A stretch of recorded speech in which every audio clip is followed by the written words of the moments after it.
Have you ever heard of a pharaoh who tried to cancel an entire pantheon of gods?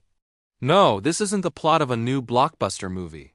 This is the real story of Akhenaten, ancient Egypt's most radical and controversial ruler.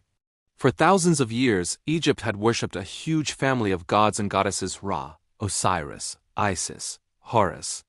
You name it. Their temples were massive, their priests were powerful, and their traditions were the very foundation of society. Then, along came a pharaoh who decided to throw it all away. So who was this guy? Akhenaten started his reign as Amenhotep IV. Everything seemed pretty normal at first. But a few years in, he had a radical revelation. He declared that there was only one true god, the Aten, represented as the physical disk of the sun. Not Re, the traditional sun god with a human body and a falcon head, but the literal life-giving light that shines down on everyone and everything. For Akhenaten, the Aten was a universal creator, a god for all people, not just Egyptians. This was a mind-blowing concept for the time. To show he was serious, he changed his name from Amenhotep, which meant Aman is satisfied, to Akhenaten, meaning effective for the Aten. Then he did something truly audacious. He packed up the entire royal court and built a brand new capital city from scratch right in the middle of the desert. He called it Akhetaten, the horizon of the Aten, known today as Amarna. This city was dedicated solely to the worship of his one god. Imagine the chaos leaving behind the magnificent city of Thebes, the religious heart of Egypt for centuries, to start over in a dusty, remote location. This wasn't just a religious shift. It was a full-blown political and cultural revolution.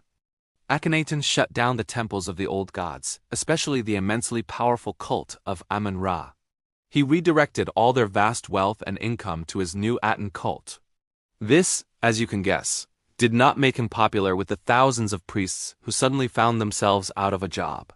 He essentially declared war on his own country's traditions. Art also underwent a dramatic transformation. Traditional Egyptian art was rigid, formal, and idealized. Pharaohs were always depicted as perfect muscular figures.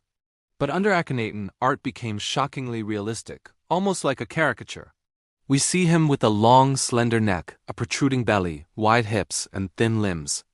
His family, including his famous wife Nefertiti and their daughters, were shown in intimate, casual scenes, something unheard of in royal art. We see them playing, kissing, and mourning. It was raw, emotional, and completely different. Some historians think this art style was meant to show the pharaoh as a unique, almost alien vessel for the Aten's power. But this grand experiment was destined to fail. For the average Egyptian, this new religion was confusing and alienating. They had personal relationships with their local gods, who they believed helped them with everything from childbirth to a good harvest. The Aten was a distant, abstract concept, and only the pharaoh and his family could truly communicate with it. Akhenaten essentially made himself the sole intermediary between humanity and the divine, cutting out the priests and the people. After about 17 years on the throne, Akhenaten died. His revolution died with him. His son, a young boy you've probably heard of, took the throne. His name was Tutankhamun, living image of Aten, but he didn't keep that name for long.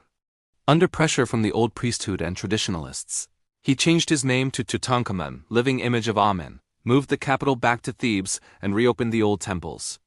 The backlash against Akhenaten was swift and brutal. Future pharaohs worked tirelessly to erase him from history. They dismantled his city, smashed his statues, and chiseled his name from every monument they could find. They referred to him only as that criminal, or the enemy. For nearly 3,000 years, they succeeded. Akhenaten became a forgotten ghost. It wasn't until the discovery of his city, Amarna, in the 19th century that his incredible story was pieced back together. So is Akhenaten a visionary mystic or a tyrannical heretic? A forward-thinking monotheist or a power-hungry dictator who wanted to centralize all religious and economic power in his own hands? The debate still rages on today. What we do know is that for a brief, dazzling moment in history, one man challenged thousands of years of tradition and tried to reshape the soul of Egypt. And that alone makes him one of the most fascinating figures in all of history. Thanks for watching.